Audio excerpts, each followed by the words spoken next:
Para nga daw nakakulong ang binan ko at pinagbigyan nga namin siya sa request niya sa amin. At sa video nga na ito ay papakita ko sa inyo at magkwentuhan nga tayo sa mga kaganapan ngayon. Ilang araw na nga sinasabi sa amin ng binan ko na sobrang naiinip nga daw siya sa bahay. Hindi nga siya makaalis gawa ng laging ang busy ang binan kong lalaki sa bukid. Kaya naman ay sinabi ko sa asawa ko na parang na-stress nga ang binan kong babae. Sa bahay kasi namin guys ay wala nga siyang ginagawa at binabantayan nga lang niya si Baby Ivan. Meron kasi kaming tagalinis ng bahay, meron kaming tagaluto. Ang kailangan niya nga lang gawin ay bantayan si Baby Ivan. Pero madalas ay wala pa nga yung anak ko sa bahay at kinukuha nga siya ng mga kamag-anak namin.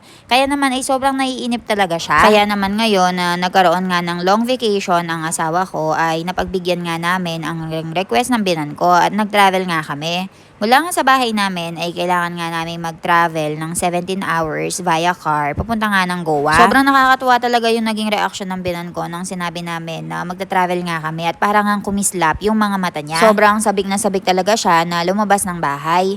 Actually guys, sa totoo niyan, dahil nga malapit na yung birthday ni Baby Ivan, gusto nga talaga naming mag-international travel. Kaya lang ay hindi nakakinaya ng oras ni Milan dahil kailangan na nga niyang pumasok next week. Tapos guys, dahil nga mga Indian sila, ay dun sa specific na country sana na pupuntahan namin ay kailangan pa nila ng visa and matagal pa nga daw bago lumabas yun at aabutin nga daw ng 3 to 5 working days.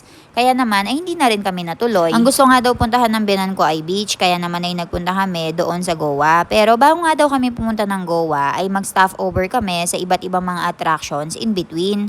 Kaya naman ngayon ay pupunta kami doon sa attractions na tinatawag nilang Lonavala at Matheran. Hill station nga yung dalawang yun na pupuntahan namin and malapit pa nga lang kami ay ramdam na ramdam mo na talaga yung lamig. Kaya naman ang masarap na kainin dito ay yung tinatawag nilang Maggi or parang pansit canton. Sa mga panahon nga na ito guys ay miss na miss talaga namin si Janu dahil siya talaga yung laging nagpaplano, yung laging nagsasabi kung saan nga kami pupunta, ano yung mga activities na gagawin namin.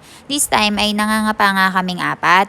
Kami ni Milan ngayon yung nagdedesisyon kung saan nga ba kami pupunta and pareho nga kaming hindi magaling doon kaya naman ay nagtatanungan talaga kami. Diba sa grupo guys, merong group leader na tagaplano at meron nga ding mga go with the flow lang and isa kami nga ni Milan sa mga go with the flow. Guys, alin kayo sa dalawa?